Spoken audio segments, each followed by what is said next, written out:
Mesdames, Messieurs, bonsoir.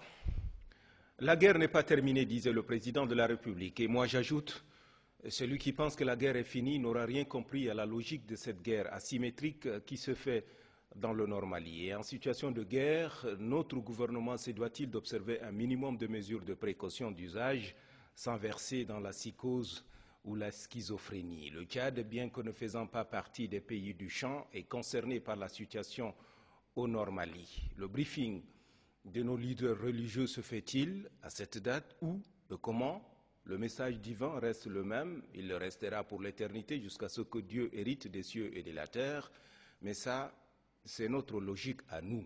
Les terroristes habillés en religieux ont un message tout autre. Or, gouverner, dit-on, c'est prévoir. Face à ces clés, face à ces outils redoutables, ma foi, des terroristes, il nous faut opposer des réponses, sinon des ripostes qui doivent aller au-delà des armes qui crépitent dans le Nord Mali. Au pire, quand les armes se seront tues, au mieux, maintenant, il faut agir. Agir sur les consciences, agir en ayant toujours à l'esprit que les locateurs des grottes du Tagargar jouent à fond sur ce registre avec des clés et des outils qui leur sont propres. Il ne faut pas se voiler la face, encore moins jouer à l'autruche.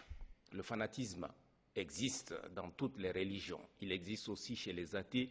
Tout comme nous vivons des amalgames, des raccourcis faciles, c'est une somme des évidences assassines. Toujours est-il que le boulot que nous faisons au Mali exige de la part du gouvernement, notre gouvernement, un service après-vente. Que sait-on chez nous au Tchad des religieux dogmatiques qui prêchent dans nos mosquées et officient dans nos églises? Les nombreuses mosquées et les nombreuses églises, les prêches enflammés dans nos mosquées, dans le style frères musulmans, ça existe. Les églises de la délivrance et autres, ça existe. Dans les deux cas, c'est un sacré lavage de cerveau. Observateur de la scène tchadienne, j'attends toujours une mise au point des leaders religieux sur la question. Cela paraît anodin, mais reste, de mon point de vue, d'une extrême urgence et d'une importance sans prix. Le terrorisme n'est pas que religieux, heureusement diront les religieux. Le terrorisme est aussi l'œuvre, des fois, des nationalistes, des xénophobes, comme ceux qui sévissent sporadiquement en Europe et aux États-Unis d'Amérique. Nos intellectuels sont également attendus sur la question, à savoir jusqu'où l'homme peut-il aller pour n'être plus un homme? Cette question fondamentale telle que la pose Vassili Grossman dans Vie et Destin, parce qu'à mon avis, quand l'homme accepte de se faire exploser au milieu des foules, des innocents, ou encore quand l'homme ouvre le feu dans une école sur de bambins, on est en droit de se demander s'il est toujours un homme. Les religieux diront qu'il est habité par le diable. Mais c'est qui le diable? C'est quoi un diable? La responsabilité d'un État se mesure et s'apprécie par sa capacité d'anticiper. C'est ce que nous faisons au Mali d'ailleurs.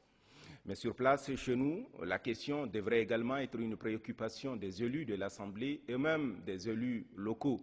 Avec l'élimination des principaux responsables terroristes qui sévissaient dans le Nord Mali, sinon dans la bande sahéro-saharienne, la bête est sans doute blessée, mais elle est loin d'être anéantie. L'animal terroriste a une capacité de métamorphose à nul autre pareil. Nous savons tous qu'il n'existe pas de profil type, du moins depuis quelque temps. Impossible de dresser le portrait robot. Les potentiels kamikazes se recrutent dans tous les pans de la société. Qui plus est, pour le Tchad, qui se trouve être un pays post-conflit. Il est de la responsabilité régalienne de l'État de monter la veille, ici et maintenant, vivement, lundi prochain.